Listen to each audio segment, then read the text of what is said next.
Everyone, आप देख रहे हैं आपका अपना चैनल लवली टीचर और मैं हूं आपकी दोस्त पवनीत कौर। और आज के इस वीडियो में हम सीखेंगे कि पेरीमीटर क्या होता है और हम फिगर्स का पेरीमीटर कैसे निकाल सकते हैं। तो चलो आज की इस वीडियो को बिना किसी देरी के शुरू करते हैं। तो सबसे पहले हम जानेंगे कि पेरीमीटर होता क्या है।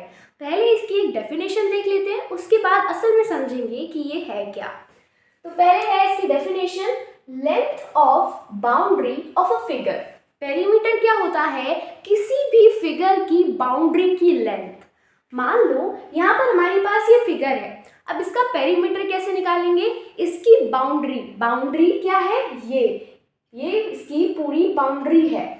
इस बाउंड्री की जब हम लेंथ निकाल लेंगे तो वही होगा इसका पेरीमीटर। मान लो यहाँ से इसकी जो लेंथ है वो है 5, यहाँ से है 4, यहाँ से है 3, यहाँ से है 2 और यहाँ से है 1। ठीक है, यहाँ से हम 7 मान लेते हैं।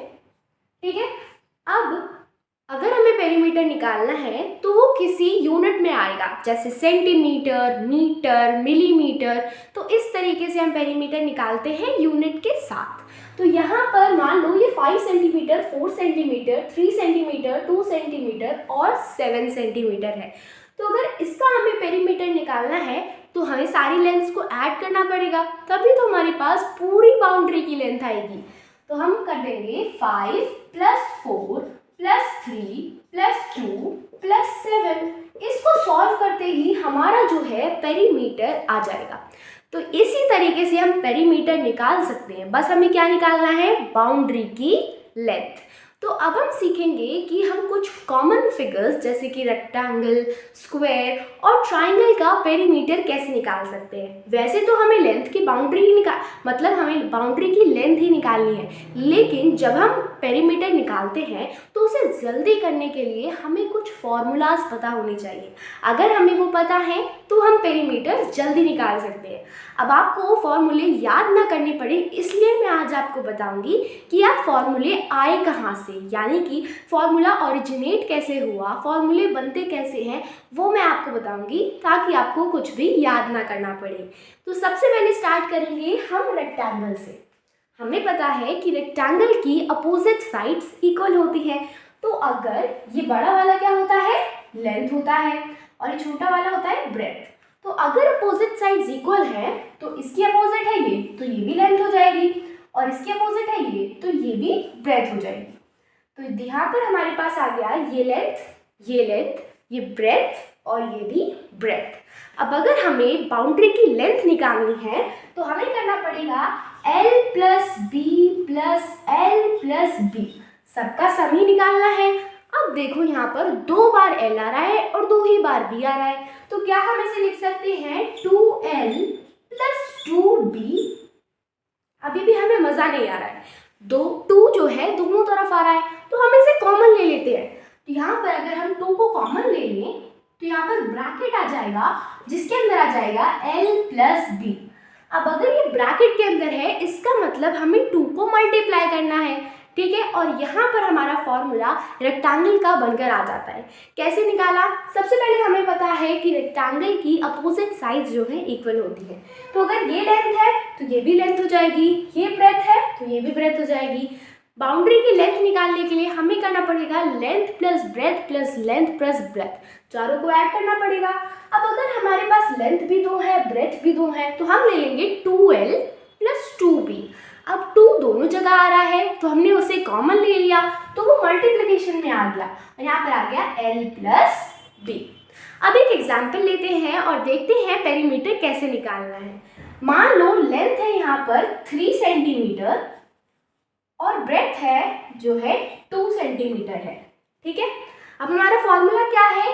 2 × यहाँ पर मल्टीप्लाई लगेगा और ब्रैकेट के अंदर है L + B। L क्या है?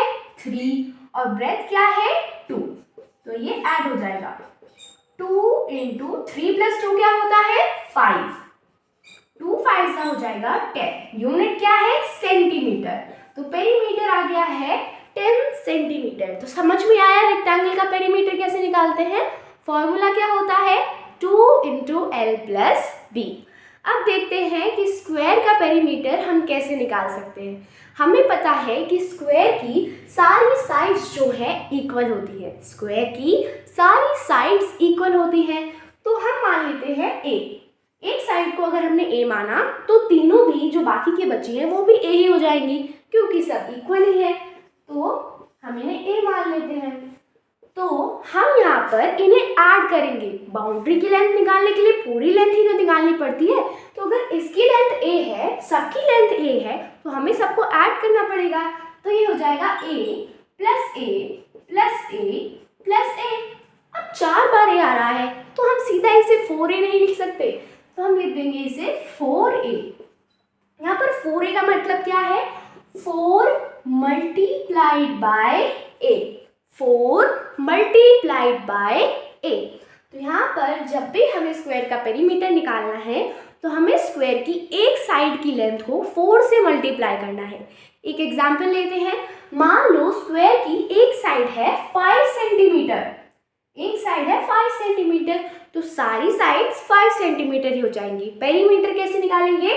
4a वाले फॉर्मूले से। तो हम करेंगे 4 मल्टीप्लाइड बाय a की वैल्यू क्या है? 5 सेंटीमीटर। तो 5 से मल्टीप्लाई कर देंगे, 4 5 क्या होता है? 20। यूनिट क्या है? सेंटीमीटर। तो इस तरीके से आप स्क्वायर का पेरीमीटर निकाल सकते हो। फॉर्मूला क्या है? 4a। बस इतना आपको याद रखना है। फॉर्मूला कैसे निकलेगा बस वो याद रख लेना। आपको फॉर्मूला याद करने की कोई ज़रूरत नहीं पड़ेगी, बस इसको समझ के पढ़ो। लास्ट आता है हम ट्राइंगल का पेरीमीटर कैसे निकाल सकते हैं। तो यहाँ पर हमारे पास ट्राइंगल, अब हमें पता है ट्राइंगल में 3 साइड्स होती हैं, या तो वो तीनों इक्वल भी हो सकती हैं, या फिर उनमें से 2 इक्वल हो सकती हैं, या फिर तीनों अलग हो सकती हैं। तो यहाँ पर हम ले लेते हैं एक साइड को A, अब इक्वल तो है नहीं तो दूसरी साइड को B लेते हैं और तीसरी साइड को C लेते हैं। अब अगर इसका पेरीमीटर निकालना है तो तीनों साइड्स को ऐड करना पड़ेगा। तो ये हो जाएगा A plus B plus C।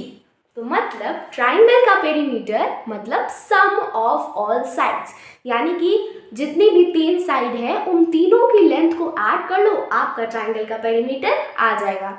एक एग्जांपल लेते हैं। मान लो A वाली साइड की वैल्यू है 5 मीटर, B वाली की वैल्यू है 3 मीटर और C वाली साइड की जो वैल्यू है वो है 7 मीटर। ठीक है। अब यहाँ पर पेरीमीटर निकालने का फॉर्मूला क्या है? A plus B plus C। तो हम करेंगे 5 प्लस 3 प्लस 7। 5 प्लस 3 क्या होता है? 8 और 8 प्लस 7 हो जाएगा 15।